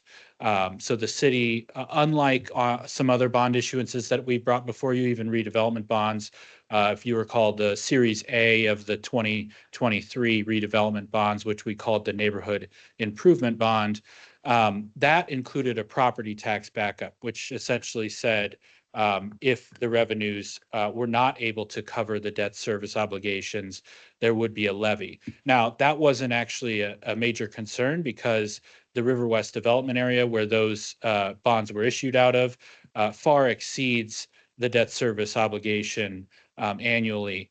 So it could even have in what it's collecting, and we would still have plenty of funds to pay the debt service on those bonds. But in this case, none of that is necessary. There's no backup. The only backup is on the developer. If the developer were to default on those payments, a property tax lien would be placed on the property. So with that being said, as I mentioned, 90% of that incremental property tax revenue is used to pay that debt service. An additional 6% is committed up to a $1.342 million amount. That additional term is part of a request that negotiated with the developer to incorporate a portion of Crow's parking needs into the structured garage. So instead of a large surface parking lot remaining, a portion of Crow's parking will be absorbed into that parking garage. Really where this incentive is offsetting costs is in the parking garage, the structured parking garage. This is not uncommon. We've come before you with a number of economic development agreements related to structured parking. Even in very large cities, structured parking is very difficult to finance. You're having to have significant parking rates to really cover the capital cost of a parking garage and then their ongoing maintenance. So that's the primary focus of this incentive, is offsetting the cost of that structured garage. Project timeline. Right now, we're before you, and we would have a number of approvals required. If you were to approve the resolution before you tonight, we would return to the Common Council with the final action being on March 10th. Then at the end of March, the developer would look to close on the project property, which is already under contract. We would close the bonds in mid-2025.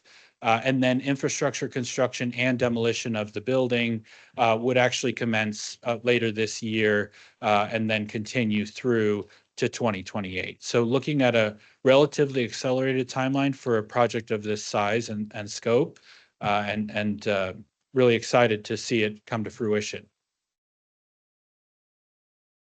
So back to the resolution before you today. This resolution is not related to the actual issuance of the bonds. That would come in the form of a bond ordinance that would be filed for the first reading for the next council meeting.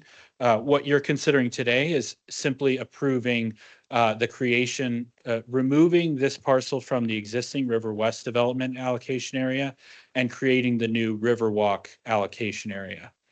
This is a resolution already approved by the Redevelopment Commission and the Plan Commission, and so comes to you with their approval. And that area would be a new 25-year term commercial tax increment financing district. With that, I will stop talking and hand it off to Todd May and Chandler Sturgis here from J.C. Hart to share a little bit more about the company, and then we'll be happy to take your questions. Thank you.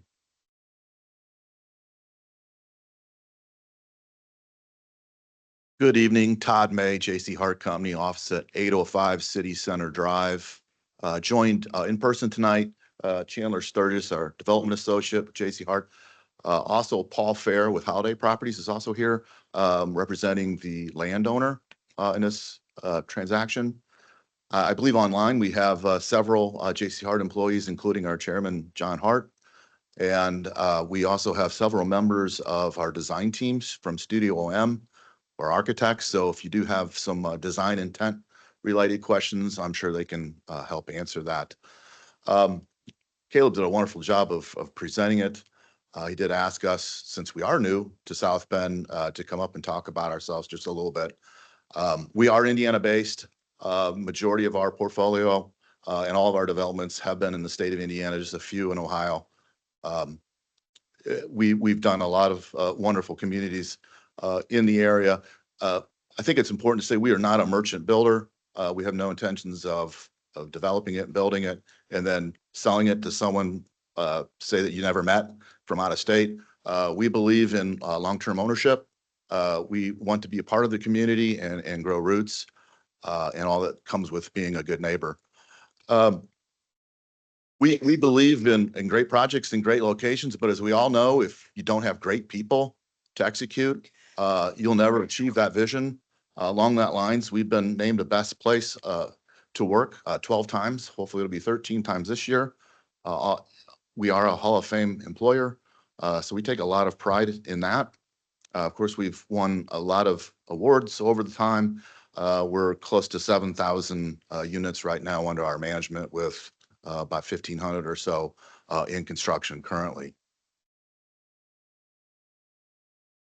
We wanted to give you a snapshot of some recent developments, just so you can kind of get a feel for the quality of what we do. One of the things that's in common with all of these recent developments, they're all examples of public-private partnerships, and without the help from the public, these never would have happened.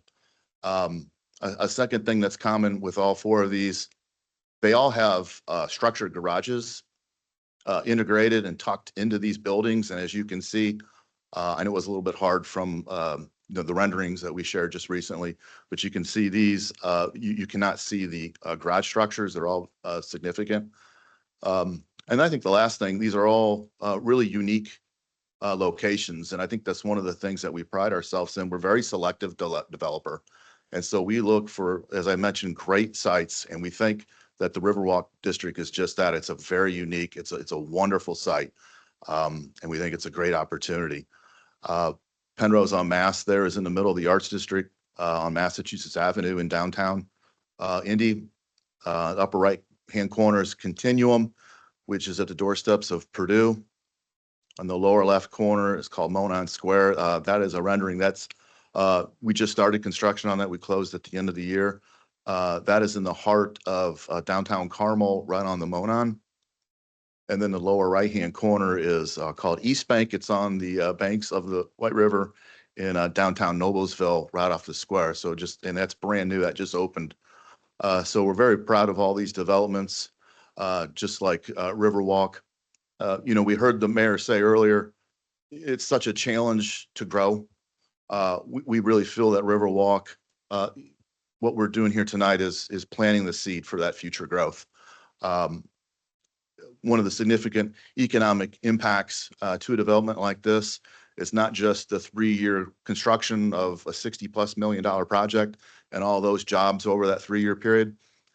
It's the economic benefit of having that concentrated buying power in that location. As we all know, the lifeblood to any retailer, shop, restaurant is foot traffic.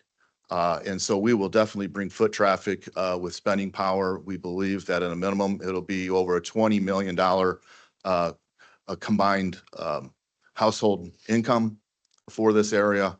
And with that, it will be not only great for the retailers already downtown, but it will also be a catalyst for future growth in the Riverwalk district. With that, in light of the time, we'll be happy to take any questions that you might have, and hopefully we can answer them. We appreciate your time. Council members, any questions? Vice I have President? a question. Yes, Troy Warner, please. So, yeah, I was asked earlier, I think there's some confusion between the city-owned lots in River Glen, and I was wondering if Mr. Bauer could kind of give a brief discussion of how this fits into the overall redevelopment picture for that area, including the city-owned lots that are just to the south there, east of the post office. Yes, thank you, Councilmember Warner. That's correct. This parcel is not part of the River Glen Office Park that was purchased by the Redevelopment Commission. So an RFP was put out for those properties. There are a couple of conversations ongoing at this point in time, nothing forthcoming, but there has definitely been interest in that site, which is to the southeast of this site. This site is owned by Holiday Properties. And they had made, I think, inquiries seeking developers for redeveloping a portion of the site. They will continue to own the northernmost Crow building and have a long-term lease at that location.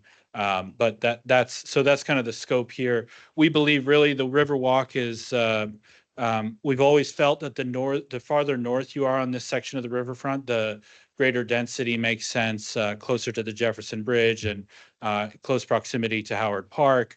As you get further south, closer to Monroe Street, we think we still think there's a lot of opportunities for redevelopment, maybe a slightly less dense product.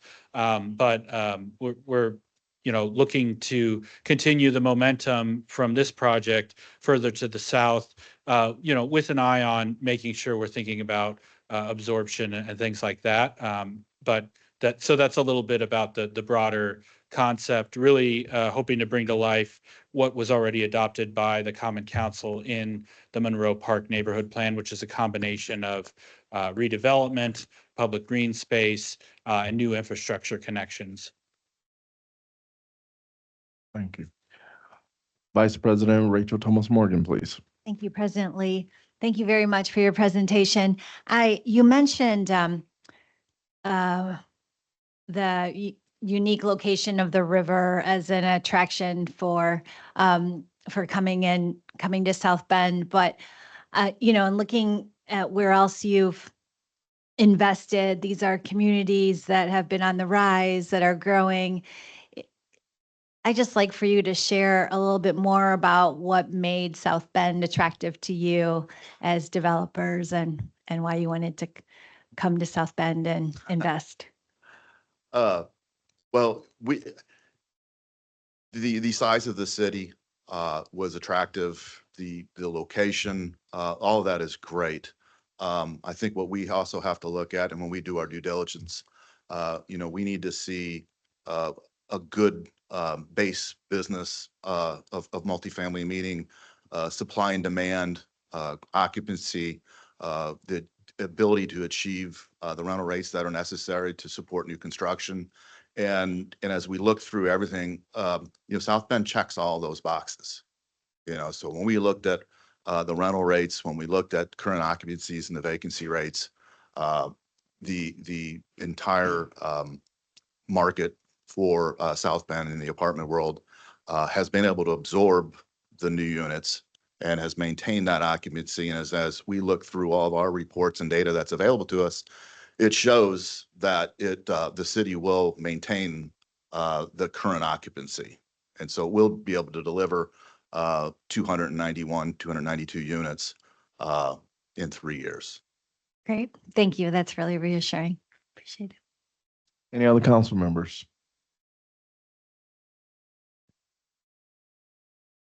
If not, we will now go to the public hearing portion. Clerk Toronto, is there anyone from the public who wishes to speak in favor or opposition to Resolution 2512? I do not see anyone in person or online wishing to speak in favor. All right, at this point, the public hearing portion for Resolution 2512 is now closed. Any final comments from council members? Yes, Vice President. Thanks. I don't want to monopolize here, but I do want to share that I had a great opportunity to listen to a presentation at the Accelerate Indiana Municipalities Conference about 2 years ago, where it had where it was a presentation with J.C. Hart, the mayor of Noblesville, some council members there, and was just really impressed by the collaboration that that the entities had, the J.C. Hart sensitivity to, in the case of Noblesville, some of the, historic qualities of their downtown.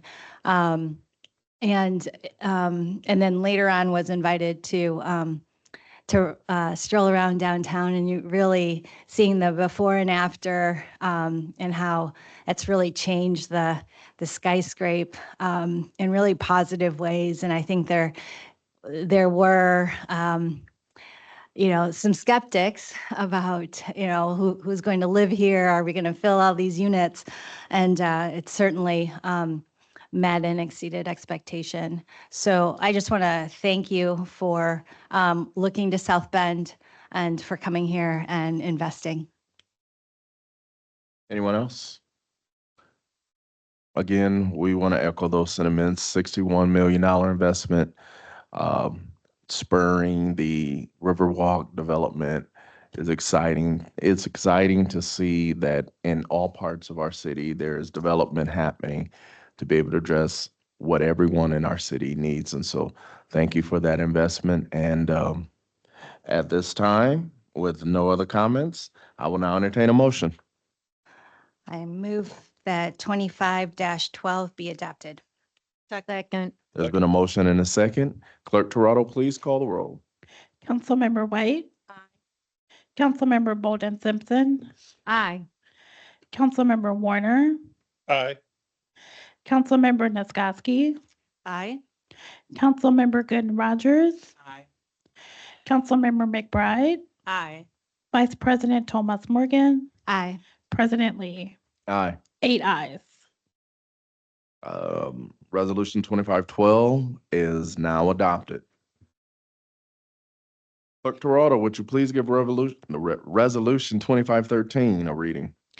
A resolution confirming the adoption of a declaratory resolution designating certain areas within the city of South Bend, Indiana, commonly known as 225 South Michigan, South Bend, Indiana's 46601, and 229 South Michigan, South Bend, Indiana, 46601, an economic revitalization area for purposes of an 8-year real property tax abatement for RSPG Global Consulting LLC. All right, is there a committee report? Yes, Community Investment held a committee meeting regarding Resolution 25-13. We sent it to the council with a favorable recommendation. All right, petitioner, we ask that you state your name and address for the record. Bill Molnar, Assistant Director of Growth and Opportunity with offices on the 14th floor of this building. Just like the previous three tax abatements that were just approved, this one you have seen before. This is for a mixed-use development, real property tax abatement for what is known as the Center City building, located at 225 and 229 South Michigan Street. This building used to be called the Grand Leader Building, and I believe the developers are considering bringing that name back. But this is what the facade looks like under that 1960s facade that was added on top. There are pretty confident that facade with that nice stonework still exists, and the plan is to rehabilitate that and restore that facade as well as the windows that would add quite a bit of vibrancy to South Michigan Street. The property is located in the heart of downtown, just north of the Danny Maid building. The current developers proposing the project are the owners of the Danny Maid building, and we'll be looking to expand to the north. The abatement is an 8-year abatement for the property being a long vacant building. We believe it's been vacant for at least 10 years. The building is approximately 38,000 square feet and was constructed in the early 1920s or perhaps even earlier. There's records that might be a little older than that in some forms. And eventually became the Grand Leader Building. The proposal from the developer is for restaurant spaces on the ground floor, possibly a brewery, which would anchor the building, and then a hotel on the top 2 floors. And like I said, restoring that original facade. You can see on the left an artistic rendering what that might be. The total investment for the project, a little over $5.8 million and 11 new full-time employees with an estimated annual payroll of just over $800,000. The current taxes on the property being vacant and in need of quite a bit of repair are around $8,400. The estimated annual taxes after the project would be completed would be approximately $116,000. During that 8-year abatement period, taxes abated would be around $611,000 and paid $322,000. After that 10-year period that I said we like to look at, over the course of the abatement over 10 years, without this project, the property would only generate about $84,000, and the building being in need of significant repair, something has to be done within those 10 years anyway to make sure that the building keeps standing. But after this development, even with the tax abatement, you're looking at $555,000. So a tremendous increase in tax revenue, even with the abatement in place. Here's an artistic rendering showing both the Danny Maid building and then the restored facade for the Grand Leader building. And then another artistic rendering showing what it might be able to look like. The developer is here as well if you have any questions, and I'm here too if you have any questions of me. Developer, we ask that you state your name and address for the record, please. My name is Christina Miller, and I'm here on behalf of 225 to 229 South Michigan Street. I know this is the 4th time we've done this. Don't know that I really have anything extra to say, but if you have any questions, I'd be happy to answer them in terms of progress or anything else. Council members, any questions? All right, at this point, we'll go to the public hearing portion. Clerk Toronto, is there anyone from the public looking to speak in favor or opposition to Resolution 2512? I do not see anyone sorry, in 13. person or online wishing to speak in favor or in opposition of the bill. All right. At this point, the public hearing portion for Resolution 2513 is now closed. Council members, do you have any final statements? Think we've said it 4 times already. Thank you for revitalizing an important building in our city. Thank you for caring. All right, at this time, I will entertain a motion. Move to adopt Bill, Resolution 2513. Second. There's been a motion and a second. Clerk Toronto, please call the roll. Councilmember Nisgowsky. Aye. Councilmember Good Rogers. Aye. Councilmember McBride. Aye. Councilmember Bolden Simpson. Aye. Councilmember White. Aye. Councilmember Warner. Aye. Vice President Thomas Morgan. Aye. President Lee. Aye. 8 ayes. All right. Resolution 2513 has now been adopted. Bills on first reading.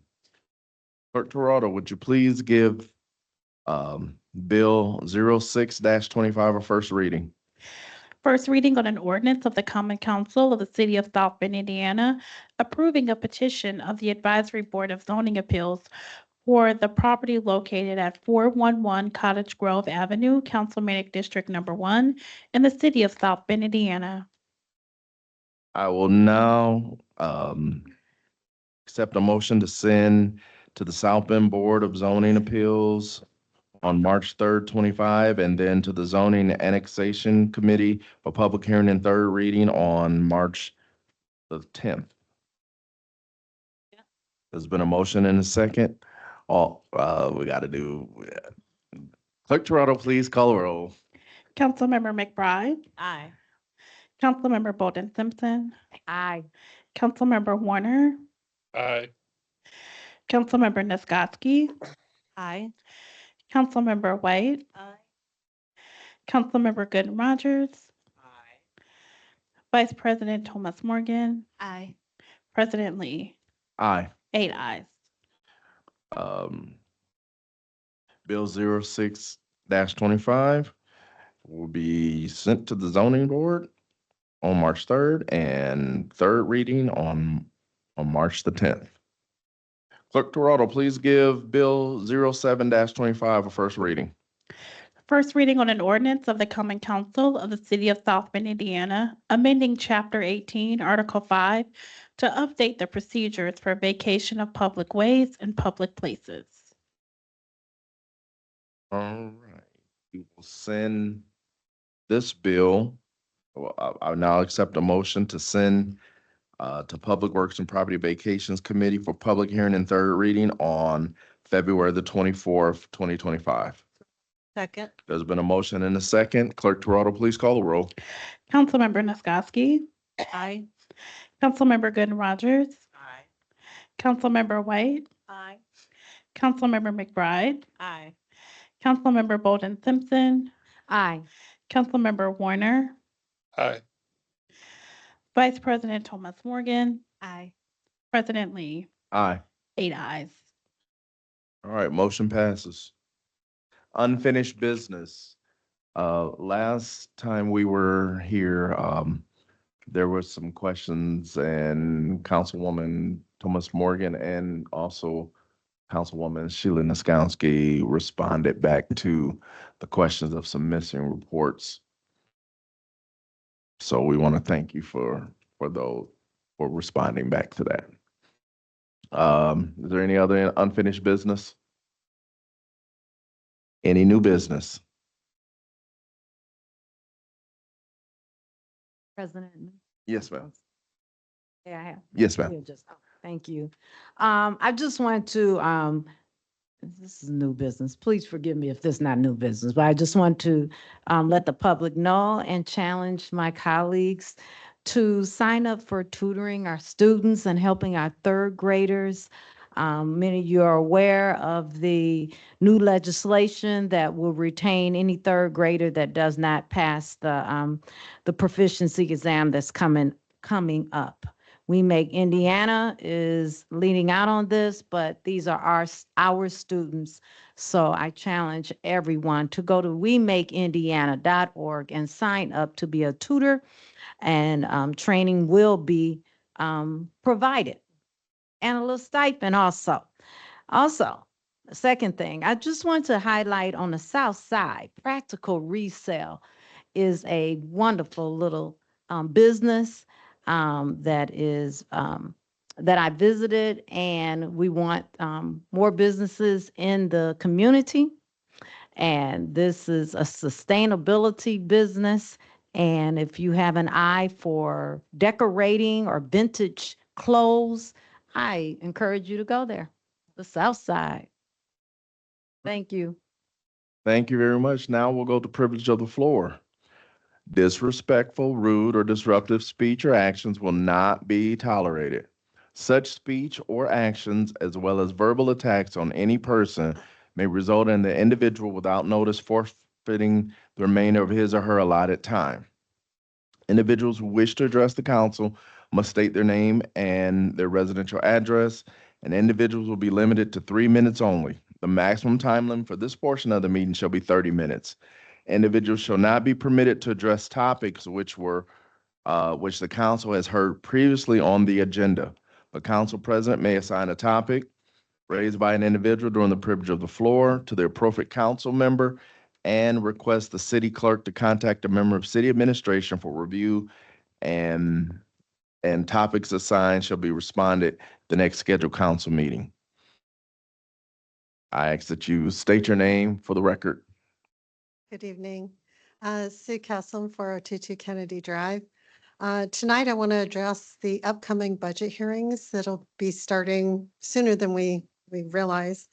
I appreciate the opportunity to speak to you tonight about an issue that affects every single person in our community, and that's how our tax dollars are managed.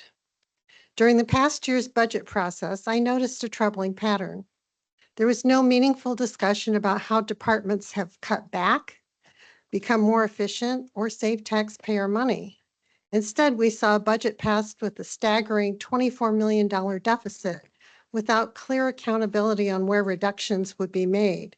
As a result, the city's debt has now reached an alarming $4,429 per person, which I confirmed today in the records. We all know that managing a budget, whether for a household, a business, or a city, means making tough choices. Families in our community cannot simply increase their spending beyond their income year after year. Businesses that fail to control costs do not survive. So should our city operate any differently? I firmly believe in supporting necessary public services. I also believe that transparency and fiscal responsibility must be at the heart of this process.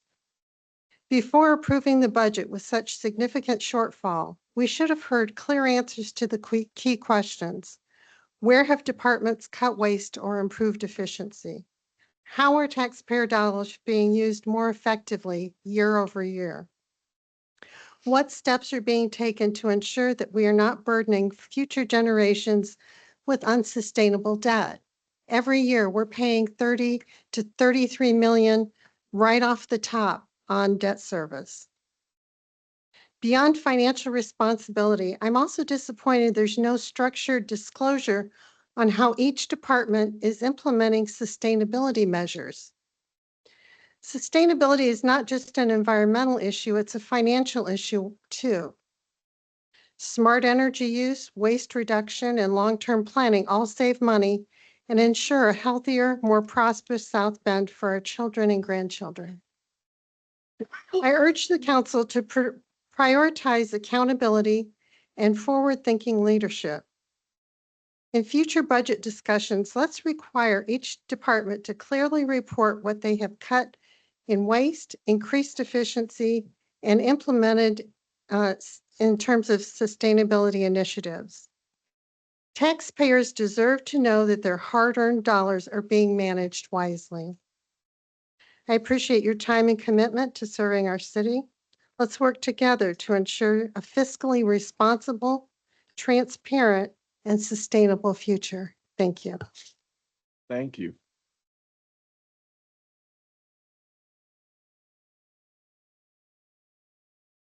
Please state your name and address for the record. Hi, I'm Katie Elliott, the director of St. Margaret's House, 117 North Lafayette Boulevard, South Bend. I'm just here tonight again to personally invite council members to our winter walk, which is this Sunday, because we're going to name the city of South Bend as our 2025 Community Partner of the Year, an acknowledgement of the partnership that we have and for all the ways that the city has supported us at all different levels. And we'll talk more about that on Sunday. So I just wanted to come tonight to let the council members and Clerk Tirado know this and invite you to join us on this Sunday. And I don't know if this is appropriate, but I do have flyers for you all with a fun picture of the mayor on them. You can give that to the clerk. Thank you, Mel.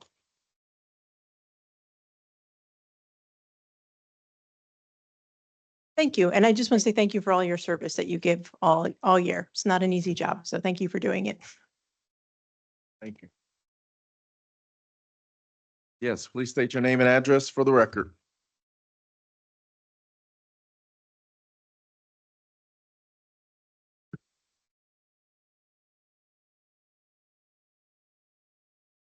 Yes, sir. Yes, Logan Foster, 1138 College Street. On May 24th, 2013, then Public Access Counselor Joseph B. Hoge published a clear and decisive opinion regarding the use of executive sessions under Indiana Code 514, 1.56.1, subsection B6. His opinion, INF 27, emphasized that the Court of Appeals interpreted subsection B6 as conjunctive, meaning both parts of the subsection must be satisfied to hold an executive session under this rule. Specifically, even if a governing body has jurisdiction over its members, those members also must be employees, students, or independent contractors serving as physicians or school bus drivers to meet this requirement. None of you here today fit the description of a physician or school bus driver being evaluated for conduct in those capacities. Thus, using executive sessions for these matters is a direct violation of Indiana's open door law. Fast forward to September 18th, 2024, when the current public access counselor, Luke Britt, expressly advised the South Bend Common Council that executive sessions cannot address complaints and misconduct related to council members. Yet here we are, facing your continued intent to circumvent this guidance with intent to continue to hold executive sessions anyway. Why? Why do you persist in ignoring both the public you serve and the advice of state officials entrusted with upholding the law? It is a deliberate decision to prioritize personal agendas over legal and ethical governance. This is not the first time the conduct and decisions of this governing body have been called into question. A former vice president of the South Bend Common Council assaulted a member of the public in this very chamber. A former president was found to reside outside of her elected district in clear violation of the law. And now, the current governing body disregards the advice of the state and openly plans to hold executive sessions and violate legal statutes. President Barack Obama once said, if the people cannot trust their government to do the job for which it exists, to protect them and to promote their common welfare, all else is lost.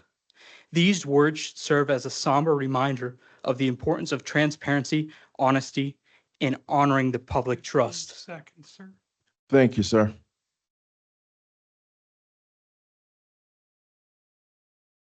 Please state your name and address for the record. Sarah Foster, 1138 College Street. Week after week, we stand here asking you to do your job, to serve the people who elected you, who depend on your leadership, and who trust that you will act within the boundaries of the law. It shouldn't be this difficult, but for reasons I cannot comprehend, it is. I urge you to reflect on your actions and their consequences, not just for yourselves, but for the integrity of this governing body as a whole. The public demands accountability, and history shows that ignoring lawful advice and public trust erodes any foundation of respect and legitimacy. It's time to put the public first and do the job that you were elected to do. Thank you.